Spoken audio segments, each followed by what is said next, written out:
атам Қаппар Әубәкірұлы 1922 жылы Созақ ауданының қазіргі Ынтымақ ауылында дүниеге келген. Өзінің балалық шағын Түркістанда орналасқан жетімдер үйінде өткізген. Сол жерде Қаппар атамыз 1940-1941 оқу жылына дейін тәрбиеленеді.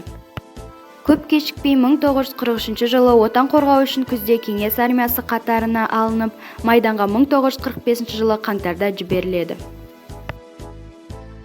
Бұл жастықшада тұрған медальдар Қаппар атаның отанға деген махаббаты, қайтпас қайсарлығы және ерлігі үшін алған медальдары деп айтсам артық болмас.